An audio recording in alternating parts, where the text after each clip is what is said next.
kan oleh yang sebelum-sebelumnya misalkan. Dan akhir kesudahan orang yang memakan riba kan udah jelas. Mereka akan dibinasakan Allah.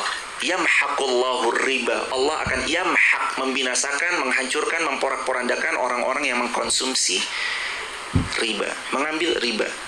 Mulai detik ini, siapapun yang menonton tayangan ini, baik di TikTok, YouTube, Instagram, dan mobil khusus hadirin yang hadir secara offline, kalau masih ada hutang piutang, minta sama Allah, niat lunasi, insya Allah Allah bantu lunas. Karena Allah berjanji, 3 orang yang Allah janji, pemuda yang menikah karena menjaga kehormatan diri, Allah janji akan ditolong, Allah janji akan menolong. Yang kedua, orang yang punya hutang lalu dia berniat melunasi hutangnya, Allah janji Allah akan tolong mereka. Yang ketiga, mujahid fisabilillah, Allah pasti tolong mereka.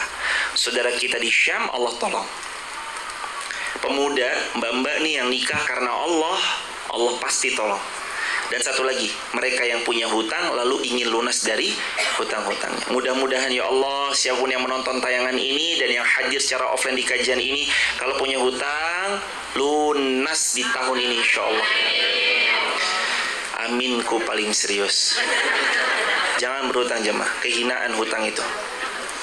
Nggak bisa ngomong selantang ini kalau saya punya hutang. Saya nggak bisa ngomong selantang ini. Karena dari awal kami menikah, kami punya prinsip, bismillah, nggak ada hutang-hutangan. Mending kita makan nasi garam, nasi roiko kan Palestina ini ya, nasi masako, daripada kita harus berhutang atau apa. Enggak. Atas pertolongan Allah, alhamdulillah tetap hidup sampai hari ini. Walaupun dengan segala roller coaster kehidupan, pernah punya, pernah nggak punya, pernah punya lagi, pernah nggak punya lagi, nggak ada masalah. Sebenarnya uang berapapun cukup kalau kita untuk hidup. Tapi uang sebanyak apapun nggak pernah cukup kalau menuruti gaya hidup. Maka yang dilihat itu sesuaikan sama kebutuhan kita. Dan ingat ya jamaah, hutang kata Imam Syafi'i rahimahullah kehinaan. Pagi, siang, sore, malam. Jangan buka hutang, hina. Jangan buka pintu hutang. فَإِلَّمْ تَفْعَلُوا فَأْذَنُوا بِحَرْبٍ مِّنَ اللَّهِ فَأْذَنُوا بِحَرْبٍ مِّنَ اللَّهِ وَرَسُولِهِ. Barang siapa yang main-main, siapa yang nggak mau ninggalin riba, dia malah dengan senangnya ngeriba lagi, dengarkan Allah berfirman. Ingat jamaah, Allah yang punya langit dan bumi yang berfirman, bukan Irfan, bukan. Fa'dzanu biharbim minallah wa rasulih. Kalau kamu masih riba, nggak mau ninggalin riba, fa'dzanu, umumkan biharbim minallah wa rasulih, bahwa Allah dan Rasulnya memerangi dia. Coba dibaca artinya. Maka jika kamu mengerjakan riba, maka ketahuilah bahwa Allah dan Rasulnya akan memerangimu. Pertanyaannya, kalau hidup kita sudah diperangi yang punya langit dan bumi, mau cari penolong dari siapa hadirin? Pertanyaannya, kalau Allah Rabbul Alamin, pemilik langit dan bumi sudah memerangi kita, memusuhi kita, terus kita mau minta dekengan dari siapa? Mau minta backup dari siapa? Allah aja udah gak suka sama kita. Fa'dzanu, umumkan biharbim minallah, bahwa Allah menyatakan memusuhi orang tersebut, bahwa Rasulnya menyatakan memerangi orang tersebut. Ini bab bukan main-main hadirin. Ini bab karena saking sayangnya Allah sama kita. Kamu jangan begini ya. Ayo kamu menghindar ya. Kalau udah punya selesaikan, jangan buka lagi. Yang udah punya kalau bisa ditutup seketika, blok, tutup seketika. Ada jual aset apapun itu, mobil, rumah, motor, apapun, jual asetnya, tutup ribanya. Yakin, seyakin-yakinnya bahwa Allah pasti akan mengganti atas sesuatu yang lebih baik bagi orang yang meninggalkan satu keburukan karena Allah. Karena kata Nabi Muhammad SAW, innaka lan tad'a syai'an lillahi azza wa jal illa baddalakallahu bihi ma huwa khairun laka min. Kalau kamu tinggalin sesuatu yang buruk karena Allah,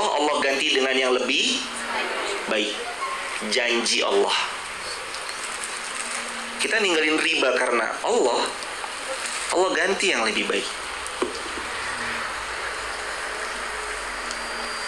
Hati-hati sama satu hal ini hadirin, karena Allah dan Rasulnya menyatakan memerangi pelaku riba.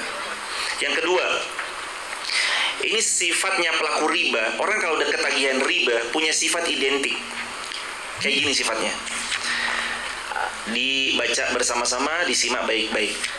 Alladzina ya'kuluna ar-riba la yaqumuna illa kama yaqumul ladzi yatakhabbathu asyaitanu minal mas. Orang-orang yang makan riba tidak dapat mereka berdiri melainkan seperti berdirinya orang yang kemasukan syaitan, seperti orang yang terkena penyakit gila. Gila jemaah, nggak mau dengar kebaikan. Anaknya menasihati, ibu, bapak, ini riba. Udahlah, nggak usah ngomong itu, udah, ini urusan mama. Udah, yang penting kamu belajarin urusan bapak. Anaknya nasihatin, boleh jadi itu cara Allah menegur kita lewat anak kita, lewat seorang sahabat. Besti, kayaknya tadi aku habis ngaji deh, pengajiannya kok kayaknya ditampar-tampar, diulek-ulek gitu rasanya, kayak dibejek-bejek. Bagus sih jemaah. Allah itu kalau sayang sama seorang hamba, Allah buat ada kalimat yang menyinggung untuk dirinya, sehingga setelah dia tersinggung, dia memperbaiki dirinya. Jadi kalau habis ini kita pulang, aduh pusing juga, mumet juga, tiap bulan yang dipikirin adalah cicilan, utang. Habis dapat gaji, ya ini buat bayar cicilan. Habis dapat gaji, ya lewat doang, uang kayak numpang lewat. Dan kadang uang itu hangus gitu. Dan kadang sana nggak mau tahu, kita pakai buat modal usaha ternyata bangkrut. Sana nggak mau tahu, yang penting tetap harus bayar. Ya udah, jadi nikmati kan, itu kan yang dulu memang Anda ambil. Bukankah dulu udah banyak penasihat yang menasihati, kayaknya kok saya dari dulu udah tahu riba, tapi kok saya kayak abai aja gitu. Kenapa ya? Saya udah tahu salah nih, tapi kenapa masih ketagihan dan segala macamnya. Seolah di depan mata tuh kayak dibuat gelap gitu sama syaitan. Dibuat gelap karena emang udah kayak gini. Yatakhabbatuhu syaitanu minal mas, seperti orang yang kerasukan syaitan. Jadi dia nggak peduli halal haram, yang penting libas. Halal haram yang penting toko saya makin gede. Halal haram yang penting toko saya bertambah cabangnya. Tapi dia nggak berpikir buka outlet barunya itu dari mana modalnya. Demi yang ada di kepalanya tuh, yang penting nih produk harus, yang penting stok saya harus banyak, yang penting harus restock lagi, yang penting harus. Tar dulu jamaah, buat apa kalau kita banyak stok barang, tapi ternyata dari modal-modal riba, nggak berkah. Beda jamaah. Uang kalau berkah itu rasanya di sini menenangkan, nyaman. Tapi kalau uang kalau nggak berkah, panas banget tuh uang. Cepat dapat, cepat hilang, cepat hangus, cepat hilang gitu. Ya mending kalau hilangnya wujud. Kadang hilangnya nggak berwujud ya. Kemana uang saya tadi ya? Hilang aja toto. Makanya sekali lagi dibaca baik-baik. Ini ayat Allah hadirin. Babi haram ya? Sepakat babi haram? Dikasih uang 1 juta buat makan babi, makan nggak? 10 juta makan babi, makan nggak? Kalau 100 juta? Sebentar istikharah dulu. Kita 100 juta aja ditolak tadi. 100 juta nih makan babi, nggak mau. Babi haram, haram. Allah kan bilang dengan hal yang sama. Wa halallahul bai'a. Kamu jual beli halal ya, silakan jual beli. Wa harramar riba. Tapi kalau riba haram ya. Kenapa kita nggak bisa ngelakuin hal yang sama riba? Babi aja enggak. Babi aja kita nggak mau kan? Kita bisa melakuin yang enggak kepada babi. Makan daging babi nih 100 juta. Enggak. Mau dikasih 10 miliar pun juga saya nggak akan pernah menyentuhnya, karena Allah yang mengharamkan. Tapi kenapa sama riba baru ditelepon? Halo Bu, boleh minta waktunya sebentar? Iya, gimana? Selamat Ibu terpilih sebagai nasabah kami. Ini yang ketawa-ketawa pasti ngalamin ya. Ditelepon tiap hari. Selamat Ibu terpilih menjadi... Ibu, ini terbuka untuk Ibu. Untuk kapasitas peminjamannya kami besarkan menjadi 100 juta ya. Terima kasih Mbak. Allah berfirman, A'udzubillah minasyaitonir rajim. Waduh. Maaf Mbak, terima kasih. Assalamualaikum. Matiin aja. Kami tahu namanya manusia pernah melewati masa-masa berat, tapi kami selalu yakin satu hal ini hadirin. Kalau sekarang sulit, besok pasti akan mudah. Kalau sekarang berat, besok pasti bisa jadi ringan. Pernah satu kondisi saya ngalamin beratnya bukan main jemaah.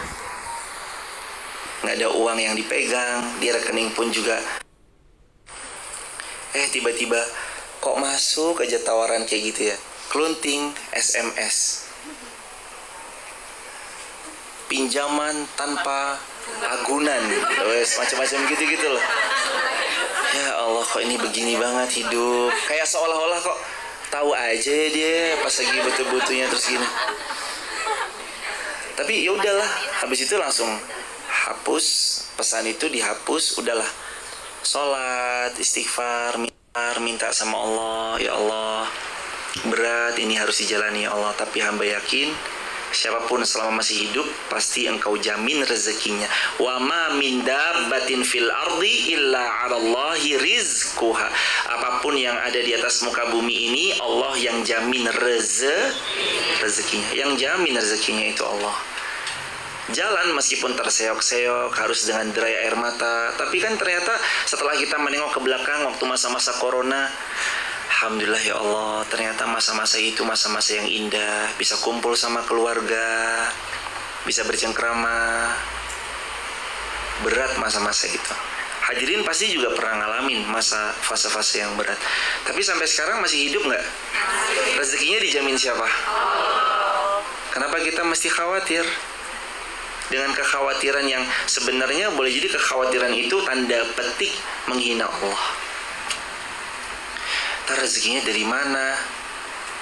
Itu kayak bilang, engkau mah gak mungkin ngasih rezeki ya Allah. Udah menghina Allah bukan? Iya. Emang rezeki dari mana? Loh kok bertanya sih? Rezeki dari mana? Rezeki dari Allah. Tugas kita ingat rumus kita yang kemarin. Rumusnya adalah rezeki tertakar, tidak tertukar, tapi tugas kita wajibnya ikhtiarkan aja. Emang harus lewat sini aja. Begitu aja. Ciri-ciri berikutnya itu orang seperti kerasukan syaitan. Amalannya kayak nggak genah-genah gitu lah. Nih harta nih panas nih jemaah. Harta tuh kalau barokah, pemiliknya makin taat, makin dekat sama Allah. Kalau nggak berkah, bingung. Hindari hadirin. Al-Baqarah 275. Ini yang tadi. Waman 'ada faulaika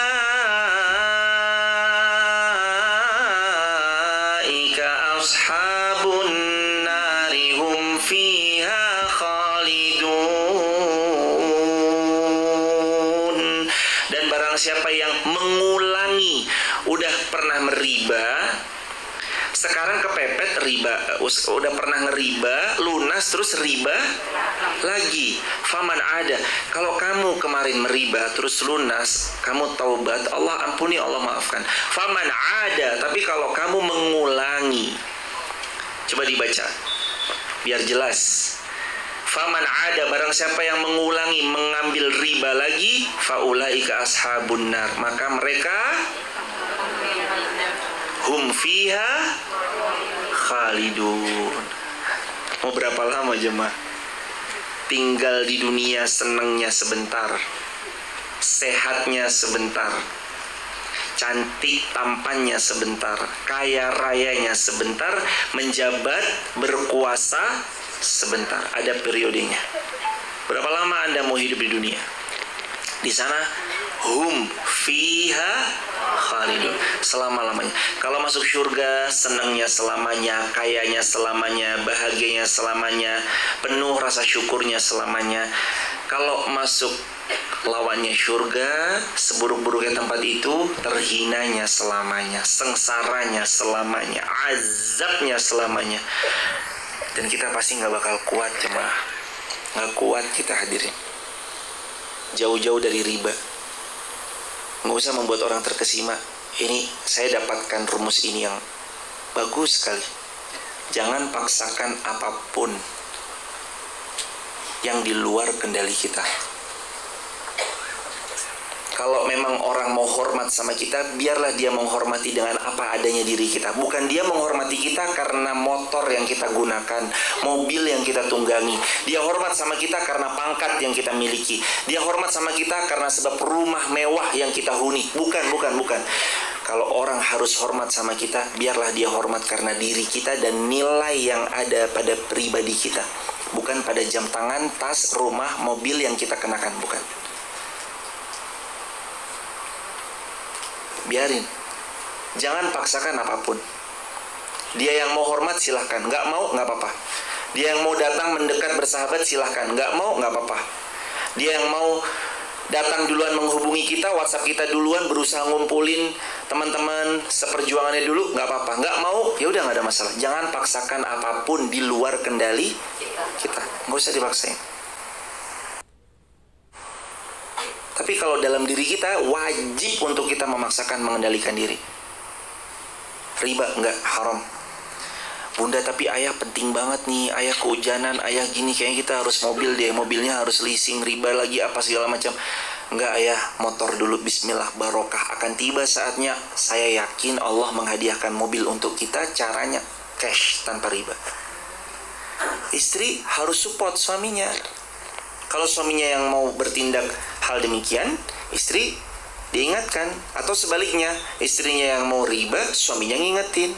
Atau orang tuanya mau meriba, anaknya ingetin aja. Fadzakir innama anta muzakkir lasta alaihim bimusaitir. Tugasmu ingatkan saja, bukan tugasmu untuk memaksakan kehendak. Ingetin aja.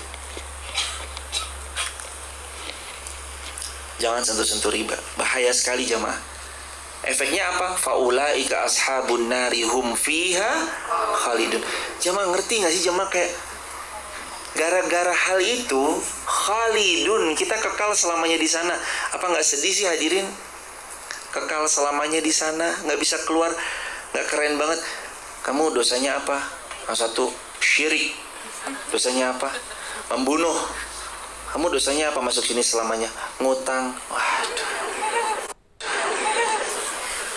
Maksudnya, aduh, janganlah hadirin. Jangan. Jangan sentuh-sentuh yang namanya riba. Faulaika ashabun nari hum fiha khalidun. Mubiqat qalu wa ma hunna ya Rasulullah, qala asyirku billah wa sihr wa qatlun nafs allati haramallahu illa bil haqq wa aklur riba. Jauhilah dosa-dosa yang membinasakan. Di antaranya kemarin sudah dibahas, syirik, sihir, membunuh jiwa, memakan harta, riba. Sab'al mubiqat, itu dosa pasti membuat kalian binasa. Punya harta kok gini banget ya? Ayo dikrosek lagi hartanya dapat dari mana. Jangan hadirin. Udah stop terakhir, yakin janji. Kalau punya aset, jual aset, lunasi ribanya, jual. Kalau nggak punya, cicil, lunasi, bertaubat pada Allah. Semoga dikasih kesempatan wafat dalam keadaan lunas hutangnya. Terus janji jangan diulangi lagi. Hadirin, jangan diulangi pokoknya mah. Ini janji ya Allah yang terakhir. Bismillah ya Allah yang terakhir. Kuatkan kami, mampukan kami untuk membayar yang terakhir. Janji beneran yang terakhir. Jangan, halo ibu, ini bunganya cuma 0, sekian. Nah, istiqoroh dulu deh. Kalau udah tolak jemaah. Nggak usah diulangi lagi. Kesalahan yang lalu-lalu, stop. Ayo sekarang kita perbaiki. Ingat, Allah ala kulli syai'in qadir. Allah punya kun fayakun. Allah maha berkehendak atas segala sesuatu. Gampang kok bagi Allah.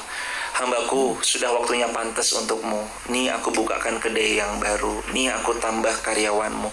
Nih aku titipi lagi kamu harta. Tapi kalau kitanya belum pantas, jeglek jamaah. Rumah watt listriknya itu harus mengikuti apa yang ada di dalamnya. Wattnya cuma 450, di dalamnya ada 3000. Kira-kira kuat nggak? Tidak. Kalau seringan jeglek malah lama-lama jadi makanya jangan jeglek. Kita banyak kan, itu kan duit instan tuh kan buat kita jadi bersikap yang sebenarnya seharusnya kita belum semestinya bersikap begitu kan. Sebenarnya kita nih belum apa ya, belum pantas punya mobil, tapi karena kita maksakan kehendak, ada mobil, begitu pas beli bensin, puyeng kepalanya. Toeng. Duh, biasanya ngisi Honda Beat 50.000 penuh, nih mobil 50.000, cuma satu doang. Apa ini ya? Mumet kan? Karena belum siap mentalnya untuk memiliki mobil, tapi dipaksakan dengan uang yang bukan miliknya. Dan secara psikologis tuh nggak bagus jemaah. Belum pantas ada di kelas 5, kok tiba-tiba dia udah naik kelas 5. Ya belum pantas. Belum pantas kelas 5, dia pantasnya kelas 5, dia pantasnya masih di kelas 1. Ya biar main sama kelas 1 dulu. Kelas 5 udah bisa aljabar, algoritma, apa segala macam. Dia masih nulis aja belum, apa belum. Secara psikologis kita perlu siap mental. Makanya siapkan wadahmu 20.000 liter. Allah grojok 20.000 liter. Kita siapnya baru 1 gelas, mintanya 20.000. Digrojok tenggelam, kitanya wafat hadirin. Maka jangan ambil yang memang bukan milik kita jemaah. Jangan. Tapi saya mampu, saya yakin nih bakal lunas. Itu was-wasnya syaitan. Tenang aja, ntar lunas. Saya mampu kok melunasi, saya cicil mampu sampai lunas. Ya pertanyaannya, kalau masih hidup cicilan 10 tahun, baru nyicil 6 bulan mati jemaah. Bukankah Rasul pernah bersabda, al-arwah nafsul mu'min mu'allaqatun bidaini hatta yuqda anhu. Jiwa seorang mukmin terhalang masuk surga gara-gara hutang sampai hutangnya dilunasi. Ya kalau nggak lunas gimana? Anak saya Ustadz, anak saya ntar yang lunasin. Kalau anak Anda mau melunasi, kalau anak Anda bilang, ini orang tua saya yang ngutang, maaf ya, saya nggak mau melunasi. Kan ada asuransi Ustadz, kami tanda tangan, kalau mati berarti lunas. Ingat, dia lupa. Dia sedang mati dalam keadaan membawa dosa besar, yaitu dosa riba. Terus emang mau mati dalam keadaan berbuat dosa besar? Nggak mau kan? Satu-satunya cara terbaik, tinggalkan riba. Wazaru ma baqiya minar riba. Wazaru, udah menjauh deh. Wazaru ma baqiya minar riba. In kuntum mu'minin. Kalau kamu benar beriman, kamu pasti menjauh dari riba. Begitu aja deh. Terus hadis yang ke-30, halaman 33, hadis yang paling atas. La'anallahu akilar riba wa mukilahu wa syahidaihi wa katibahu. Allah melaknat 4 orang. 1, pemakan riba. 2, peminjam. Pemakan riba sama peminjam sama ya? 1, pemakan riba. 2, yang meminjami dengan cara riba. 3, wasyahidai, saksi-saksi riba. 4, wakatibahu, pencatat-pencatat riba. Termasuk saksi-saksi, kata sebagian ulama, kalau kita tarik kepada zaman kita di hari ini, yang memfasilitasi. Mbak Yu, tolong dong, jenengan kan punya SK, sekolahin ya SK-nya. Aku tak minjem pakai SK yang jenengan. Anda pinjemin apa enggak? Pinjemin atau enggak? Enggak dong, jangan dipinjemin. Kalau dipinjemin sama dalam dosa, kata Nabi SAW, 4 yang sama dilaknat Allah. Pemakan riba, yang meminjami dengan cara riba, yang memfasilitasi, yang menjadi saksi, wa katibahu, dan pencatat-pencatat riba. Juru tulis itu artinya pencatat. Hum sawa, mereka berempat sama dalam laknatnya Allah. Emang yang paling benar udah menjauh aja jemaah. Paling benar menjauh dari transaksi-transaksi riba. Dan Nabi SAW bersabda, kata Nabi SAW, akilur riba wa mukilahu wa katibahu idza amilu dzalika mal'unun ala lisani Muhammadin SAW yaumil qiyamah. Siapa yang memakan riba, yang memberikan pinjaman dengan cara-cara riba, juru tulisnya, apabila mereka sadar dan mereka masih melakukan riba, mal'ununa ala lisani Muhammad yaumal qiyamah, maka mereka terlaknat melalui lisan Nabi Muhammad SAW pada hari kiamat. Inna lillahi wa inna ilaihi raji'un. Banyak juga sumber ketidakberkahan itu gara-gara salah satu faktornya karena faktor riba ini. Maka kalau bertakwa kepada Allah, hidup kita pasti nyaman, tenang, tentram. Tapi kalau bermain-main di ranah riba, binasa nanti hadirin. Udah step by step aja jemaah, nikmati aja pelan, nggak apa-apa. Capaian kita mungkin nggak sehebat capaiannya orang, tapi kita nggak pernah berjalan mundur. Kita selalu berjalan maju ke depan, mencari ridhonya Allah. Ini bukan tentang seberapa banyak uang yang didapatkan, tapi seberapa berkah. Karena lebih baik uang banyak dan berkah daripada uang sedikit tidak berkah. Betul? Betul hadirin? Lebih banyak uang banyak dan berkah daripada sedikit tidak. Udah sedikit nggak berkah, aduh. Banyak berkah. Dah, pokoknya jamaah semua yang hadir di Elena manut sama Allah. Siap? Nurut sama ketetapannya Allah. Siap? Taat sama perintah-perintah Allah. Siap? Nanti hidup kita ditata Allah. Allah tuh kalau udah nata api, bagus, rapi, indah. Pasti indah deh. Ditata. Ya udah Ustaz, saya udah keluar. Tapi kenapa habis keluar hidup saya tambah nelangsa? Kemarin mah di sana gaji 20 juta atau mungkin 10 juta, sekarang keluar mah nyari uang, ya Allah, 50 ribu sehari aja susahnya, bukan main. Sabar aja dulu jamaah, nikmatin aja prosesnya. Kita berapa lama bergelut dengan dunia riba? Kalau sekarang kita keluar terus kemudian Allah uji, ingat, baju kita kotor, pantas kalau di laundry, lagi di laundry dulu aja, dikucek, dibersihin. Ini dulu kamu ya, ada dosanya di sini, ada kesalahan di sini, sekarang dikucek dulu ya, dibersihin dulu ya. Udah bersih, nanti ditata lagi hidupnya, pelan-pelan ditata jemaah, ditata, tenang tuh jemaah. Yang tenang ada Allah. Kalau belum tenang berarti belum yakin kepada Allah, karena orang kalau punya iman, punya yakin, dia pasti tenang gitu. Karena dia tahu Allahnya maha baik. Begitu aja deh. Super terakhir, ini nggak ada di sini, tapi tolong ditambahkan ya jemaah. Hadis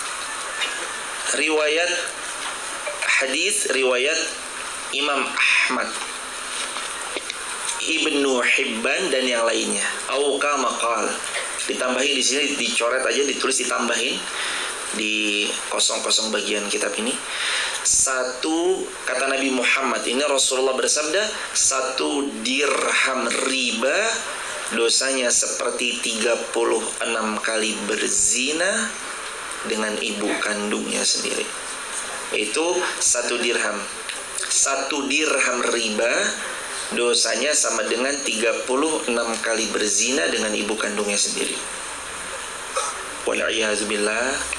Ini Kalau 70.000 aja 36 kali, kalau meribanya 700.000, kali ini aja jemaah.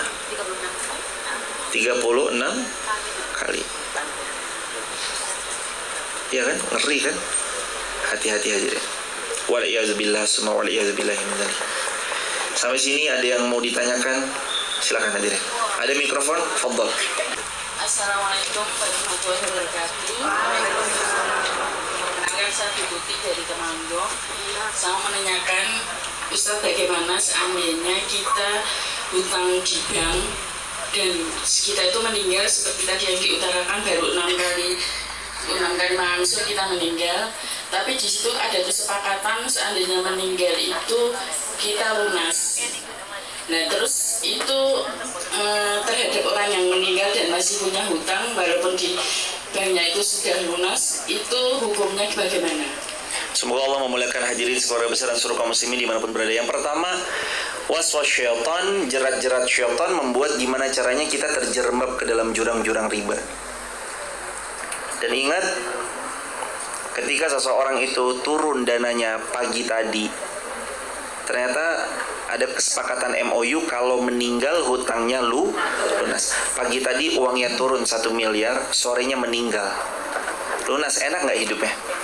Enak nggak keluarganya? Dari pihak yang meminjami kok 1 miliar tadi baru turun sorenya dia meninggal dunia. Senep nggak mereka yang minjami? Senep. Baru dipinjemin tadi pagi sorenya meninggal lagi. Enak banget dapat 1 miliar gratis. Ini muslihat syaitan. Karena ya sudah ikhlas kok. Pada dalam walaupun sesuai perjanjian, jawabannya iya, karena Anda jangan sampai lupa satu hal, Anda mati dalam keadaan mati membawa dosa besar riba. Emang mau kita mati dalam keadaan membawa dosa besar? Statusnya adalah mati membawa dosa besar riba. Kan ini kematian yang menyedihkan hadirin. Tapi kan udah lunas. Apakah memang pihak sana akan seleluasa itu, selegowo itu, mati dinyatakan lunas? Kecuali ini cara, salah satu cara yang boleh jadi membuat mereka agar tergiur. Ayo datang lagi, ayo datang lagi, ayo datang lagi, ayo banyak.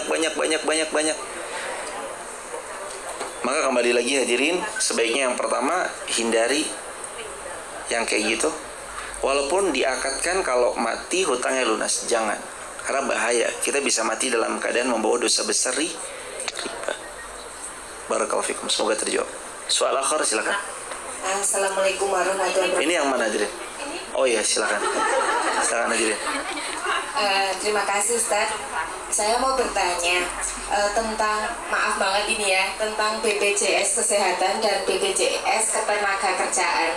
Itu kan kita diwajibkan untuk membayar, walaupun kita tidak mau karena di situ menurut MUI juga haram.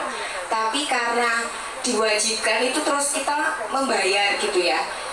Karena untuk ketenagakerjaan juga, untuk pelaku usaha itu kita disuruh setiap karyawan harus mengikuti BPJS Ketenagakerjaan yang dibayarkan setiap bulan. Itu kan termasuk asuransi, itu gimana? Kita dipaksa gitu ya. Terus gimana kalau itu di situ ada ribanya karena kita dipaksa gitu. Terima kasih. Assalamualaikum warahmatullahi wabarakatuh. Waalaikumsalam warahmatullahi wabarakatuh. Kata Nabi Muhammad SAW, illa ma tukrihu alaih. Kata Nabi, kecuali yang dipaksakan atasnya melakukan hal tersebut, maka dia tidak dihitung sebagai sebuah dosa. Kata Nabi, illa ma tukrihu alaih, kecuali yang dipaksakan, dia terpaksa. Tapi kalau dia bisa terbebas dari hal itu, silakan. Tapi kalau nggak bisa karena ini aturan, karena ini, apalagi sistem, apalagi sekarang ditambah lagi mau beli tanah harus, mau balik nama harus, mau ini harus.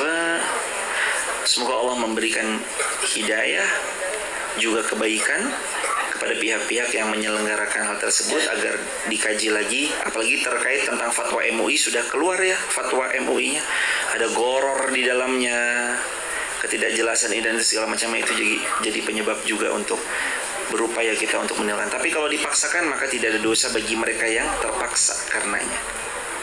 Barakallahu fikum. Au kama qala Nabi sallallahu alaihi wasallam. Silakan hadirin. Assalamualaikum warahmatullahi wabarakatuh. Boleh diantar. Saya mau tanya Ustaz, semoga Ustaz diberi kesehatan dan dirahmati Allah sekeluarga. Amin. Semoga di pengajian Elena ini diberi kesehatan, dirahmati Allah dan berkat umroh sama Ustaz. Saya mau tanya Ustaz, saya kan pedagang di pasar. Terus saya itu utang dagangan itu Ustaz. Terus dagangan itu kita sok bayarnya pas lebaran. Terus gimana ibarat itu juga riba nggak Ustaz? Makasih. Dimatiin dulu. Jazakumullah khairan jazaa. Semoga Allah memuliakan hadirin suara besar dan seluruh kaum muslimin. Hutang barang dagangan. Soalan hal ini sebaiknya memang kalau kita bisa stok barang secara cash akan lebih baik. Tapi kalau akadnya bukan hutang dagangan, tapi beliau titip dagangan untuk dijualkan yang sudah disepakati kesepakatan harga. Pokoknya jenengan mbak setor ke saya 40.000. Berapapun yang jenengan jual itu lebihnya, untungnya buat Anda, lebihnya untuk Anda. Yang 40.000-nya setor ke saya karena ini net dari saya 40.000. Gimana? Titip jual boleh? Boleh. Statusnya dia titip jual. Kita punya toko, kita punya dagangan, dia titip barang ke kita. Laku, kita bayar. Nggak laku, kita pulangin. Boleh nggak? Boleh. Kalau sepakatannya demikian, boleh. Tapi kalau kita hutang barang, kalau bisa, jangan jemaah, jangan. Umat nanti di sini. Jangan hutang barang. Begitu ya hadirin. Barakallah. Sebaiknya titip jual. Di belakang dulu aja hadirin. Saya Iya. Assalamualaikum warahmatullahi wabarakatuh. Waalaikumsalam warahmatullahi wabarakatuh. Pertanyaan saya Ustaz langsung saja, bagaimana hukum ketika kita berangkat umroh atau haji dengan uang hasil riba? Jazakumullah khairan jazaa. Yang pertama, semoga Allah memuliakan yang bertanya suara besar dan seluruh kaum muslimin dimanapun berada. Allah sebaik-baiknya pengampun, iya. Sebaik-baiknya pemaaf, iya. Sebaik-baiknya yang penerima tobat, iya. Tapi ingat Allah juga innallaha thayyib la yaqbalu illa thayyib. Allah itu maha baik, nggak menerima kecuali dari yang baik. Kita mau ibadah ini tujuannya mensucikan diri, mensucikan hati, menghapus dan menggugurkan dosa-dosa. Maka sebaiknya uang yang dikenakan juga uang yang halal, jangan yang haram. Uang yang dibawa uang yang halal, jangan yang haram. Gimana kalau terlanjur uang yang haram yang dibawa? Ada salah satu kalimatnya ketika dia mengucap labbaik Allahumma labbaik, dijawab oleh Allah la labbaika wa la sa'laika. Enggak ada. Hajimu tak diterima, umrahmu tidak diterima. Terus kalau udah terlanjur pakai dana talangan, pakai dana ini, dana itu, bertobat kepada Allah, minta ampun, minta maaf, besok janji datang lagi ke situ membawa harta yang halal, semoga Allah karuniakan. Amin. Dan kami menyarankan ya jemaah, hindari umroh dan haji dengan cara berhutang atau dengan dana talangan. Jangan. Kami tidak merekomendasi. Berangkat dulu, bayarnya belah. Iya, kalau Anda masih hidup. Kalau di perjalanan dari Bandara Soekarno-Hatta ke Wonosobo Anda meninggal, terus hutang itu siapa yang melunasi? Jangan. Kan haji umroh itu wajib bagi yang mampu. Kalau hutang namanya belum, itu aja dipakai kaidahnya. Allah tuh nggak berat, yang santai, yang rileks aja. Agama ini nggak berat. Jadi hindari yang sejenis dana-dana talangan itu, dihindari. Begitu hadirin, barakallahu fikum. Silakan. Bisa nyala? Ini hadirin. Boleh kesini dulu jamaah. Bisa nyala ibu? Oke. Assalamualaikum Ustaz. Cek dikondisikan mas, maaf, jazakumullah khairan. Saya mau tanya Ustaz, kalau asuransi yang tidak terpaksa kita sadar kita itu ikut sebuah asuransi itu termasuk riba atau bukan ya? Contoh ada asuransi pendidikan untuk anak ataupun asuransi jiwa apabila kita nanti meninggal, asuransi itu bisa diklaim, itu bagaimana? Jazakumullah khairan. Semoga Allah memuliakan Mbak sekeluarga besar dan seluruh kaum muslimin dimanapun berada. Pertama, gimana sistemnya? Kalau sistemnya kita ngangsur per bulan seperti nabung, lalu kita dapatkan feedback senilai yang ditabung, itu namanya nabung. Tapi kalau kita baru ikut asuransi, nabung 10.000 per bulan, lah kok di bulan ke-12 nauzubillah kita kecelakaan, harus berbayar obat yang nilainya senilai 100, atau obat atau tindakan dokter atau operasi yang habis 160 juta, lalu di cover asuransi. Pertanyaannya, nabung 10.000, 12 bulan cuma 120.000, itu uang 160 juta dari mana? Lah sedangkan kita cuma nabungnya 120.000, kok ada 160 juta bisa lunas itu dari mana? Inilah yang disebut dengan goror, ketidakjelasan. Atau ada yang udah nabung banyak nih, per bulan pokoknya cek kejadian yang selalu jazakallahu khair. Cek tes. Atau misalkan hadirin, kita udah nabung nih per bulan, ambil asuransi yang sejuta. Pas kita lagi butuh, sulit banget itu diambil, itu kan repot juga. Kita punya cek subhanallah bihamdihi subhanallah, kita harusnya tuh punya hak di sana tuh 16 juta, tapi untuk ngucurin 2 jutanya aja sulitnya bukan main. Ada sampai kabar ada seorang saudara itu ikut kayak gitu, terus kemudian harus pose dulu di rumah sakit, pakai selang dulu gitu, baru terus kemudian uang asuransinya itu keluar gitu. Ini kan goror sekali jemaah. Goror itu ketidakjelasan daripada harta yang dikeluarkan itu dapat dari mana, atau kita udah nabung banyak ternyata nggak keluar. Kalau mau cari aman, nabung aja pada umumnya. Kalau nabung jelas ya, ini saya nabung tabungan buat pendidikan anak, tabungan buat beli rumah, tabungan buat ini, tabungan buat itu aja jelas nabung. Begitu aja deh. Barakallahu fikum. Ustaz, silakan hadirin. Seandainya saya itu sama teman saya buka usaha berdua gitu, terus saya tuh cuma tanam modal aja di situ. Saya kan nggak ngerti tentang hal itu, jadi saya cuma dapat sekian persen tiap bulan dari bagi hasil usaha temannya. Terus itu hukumnya gimana? Yang pernah, makanya saya nggak terjun kerja di situ gitu loh. Saya kan nggak ngerti tentang hal itu. Berarti akadnya investasi. Iya, saya cuma investasi terus. Bagi hasil. Prosentasenya udah ada di MOU, misal 10% atau berapa persen gitu. Itu prosentase atau pembagian uang secara nominal pastinya? Persentase dari laba. Oh begitu, bukan uang kan?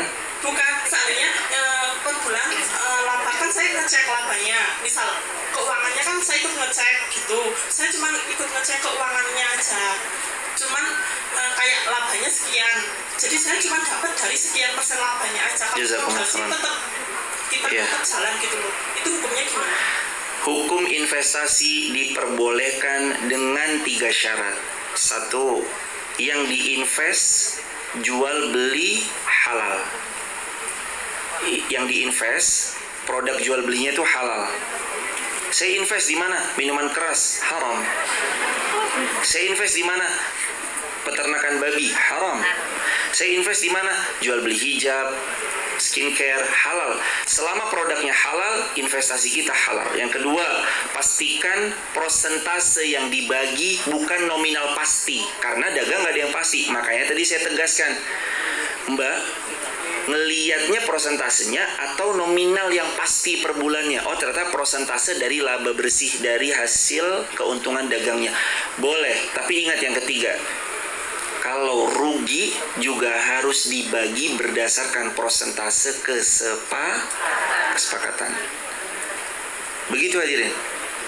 Jadi diulangi ya. 1, investnya ke tempat yang halal.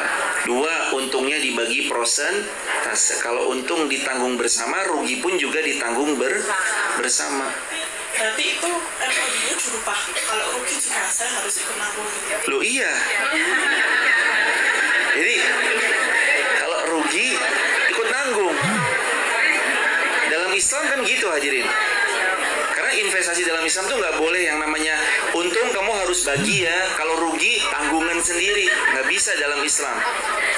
Harus rugi tanggung bersama-sama sesuai dengan kesepakatan. Jadi misalkan saya dapat 10% per laba bersihnya. Oke, laba bersihnya 10%-nya adalah 1 juta misalkan. Ya udah, itu sah. Yang nggak sahnya adalah kalau saya pokoknya invest per bulan saya harus dapat 5 juta. Nggak bisa, karena dagang tuh nggak pasti. Nggak bisa ditentukan nominal tuh nggak bisa. Nominalnya pokoknya 5 juta per bulan harus saya dapatkan. Enggak. Ya persentase itu benar, jadi udah benar. Tinggal ditambahin rugi juga tanggung bersama-sama. Jadi ulangi 3. 1, investnya di yang halal. 2, keuntungannya bentuknya persentase. Untung tanggung bersama, rugi juga tanggung. Begitu akhirnya. Barakallahu fikum. Silakan hadirin. Assalamualaikum warahmatullahi wabarakatuh. Waalaikumsalam. Saya mau tanya Pak Ustadz, kadang-kadang kan kalau di lingkungan perkumpulan, umpamanya perkumpulan suatu pertemuan RT, itu kan suka ada orang yang kreditin barang, suka ada yang menawarkan gitu, menawarkan wajar, panci, apa, ya. Nah itu kan umpamanya ini waktunya 10 bulan, nah tapi baru 3 bulan itu yang menghutangkan orangnya nggak pernah datang. Kita kan nggak tahu rumahnya, terus nggak tahu keadaannya, apa sakit, apa udah meninggal, apa gimana. Orangnya itu nggak pernah datang. Nah itu untuk solusi Membayarnya itu bagaimana? disedekahkan kepada jalan Allah, diniatkan atas nama beliau yang berhutang, yang menghutangkan. Hutang wajan 90.000, cicilan 9 bulan, sebulan 10.000 kali 9 bulan 90.000, baru nyicil 3 bulan, kurangnya 60.000. Orangnya ini udah nggak ada, kita nggak tahu di mana. Maka cara bayarnya sedekah di jalan Allah, diniatkan atas nama beliau dalam rangka juga membayar hutang kita. Begitu. Tapi diakadkan sama masjid. Masjid tolong ya, ini saya bayar hutang atas nama beliau. Nanti kalau misalkan beliau ternyata datang, lah masjidnya keluarkan untuk beliau. Begitu, itu lebih aman. Barakallahu fikum. Ya terima kasih Pak Ustadz. Assalamualaikum warahmatullahi wabarakatuh. Waalaikumsalam warahmatullahi wabarakatuh. Jazakumullah khairan jazaa. Hadirin jamaah yang dirahmati Allah, terakhir ya jamaah. Silakan. Itu. Ini. Jadi banyak banget yang nanya ya jamaah. Silakan, Mbak. Terakhir aja ini hadirin mohon izin ya jamaah, terakhir. Saya mau tanya, kalau biasanya kan kalau pembelian barang itu kan ada DP. Uang DP. Uang DP. Itu ada perjanjian DP hangus kalau waktu yang sudah ditentukan itu tidak bisa melunasi. Lah, kebetulan kemarin ada pengalaman begitu juga. 10 juta itu hangus karena tidak bisa melunasi pada waktu yang sudah ditentukan. Itu hukumnya gimana? Penerima DP gimana hukumnya, Ustaz? Ada 2 kacamata. 1, pihak pemberi ketentuan itu nggak boleh dalam Islam. La yazlimuna wa la yuzlamun. Nggak boleh zalim, nggak boleh juga dizalimi. La darar wa la dirar. Nggak boleh membahayakan diri sendiri dan orang lain. DP hangus jika begini dan begini. Ternyata uang kita 10 juta hangus. Itu kan kasihan. Uang juta kan 10 juta itu kan nyarinya susah sekali ya diri. Maka saat kita tiba-tiba DP-nya hangus, ya orang tersebut dosa besar karena zalimnya itu tadi. Namun itu kacamata dari pihak yang memberi ketetapan atau ketentuan. Jangan begitulah. DP nggak apa-apa kalau dipotong administrasi, itu nggak apa-apa. DP dikembalikan, dipotong dengan sesuai apa yang telah disepakati. Contoh misalkan dipotong administrasi atau dipotong koper sama perlengkapan bagi mereka jamaah umroh yang akhirnya membatalkan, misalkan itu diperkenankan. Tapi kalau misalkan tadi DP hangus tanpa dapat apapun, DP hangus tanpa dapat apapun, ya zalim. Nggak boleh hadirin. Terus gimana? Nah sikapnya juga baik. Misalkan kita udah, saya mau beli deh handphonenya, tak DP dulu ya. Handphonenya ada berapa? 2 juta. Saya DP dulu deh 200.000. Kurangnya 1,8 ya. Yang beneran jamaah. Jangan udah DP terus bilangnya cancel mendadak. Mohon maaf ya di cancel. Ini handphone udah banyak yang minat, udah banyak yang nawar. Kita udah membooking di DP 200.000 kurang 1,8 udah yakin ternyata melewati banyak pembeli malah di cancel sama dia. Yang nggak etis juga kan secara etika. Jadi dua-duanya nih harus seimbang nih. Walaupun nanti ada hadis Nabi ya, siapa yang melakukan jual beli lalu sudah di booking lalu di cancel, kata Nabi, maka kalau dia sabar itu pahala yang menggugurkan dosa bagi pedagangnya tersebut. Jadi kita kalau tiap hari dapat cancelan, alhamdulillah lagi gugur dosa saya ya Allah, di cancel. Tapi kan repotnya kalau jualan makanan, karena kami pernah jualan waktu itu jualan ayam Al-Baik fried chicken. Kami pernah jualan Thai tea, pernah jualan fried chicken di Garung. Waktu ada pesanan kok tiba-tiba kita udah belanja ayam dalam sejumlah yang dipesankan, tiba-tiba dibatalkan, di cancel. Itu rasanya ya Allah, sakit sekali ya Jirin. Jadi jangan gitu juga lah. Yang beli ya tanggung jawab, yang jual juga jangan zolim sama beli. Jadi dua-duanya jangan saling menzolimi. Begitu hadirin. Barakallahu fikum jamaah. Saya mohon maaf kalau belum bisa menjawab pertanyaan hadirin semuanya. Mari kita akhiri dengan hamdalah bersama-sama. Alhamdulillahirabbil alamin. Allahumma shalli ala Muhammad wa ali Muhammad. Allahumma ighfir lil muslimina wal muslimat wal mu'minina wal mu'minat al-ahya'i minhum wal amwat innaka sami'un qaribun mujibud da'wat. Rabbi ighfirli wa li walidayya warhamhuma kama rabbayani shaghira. Rabbana atina fid dunya hasanah wa fil akhirati hasanah wa qina adzabannar. Walhamdulillahi rabbil alamin. Subhanakallahumma bihamdika asyhadu an la ilaha illa anta astaghfiruka wa atubu ilaik. Assalamualaikum warahmatullahi wabarakatuh.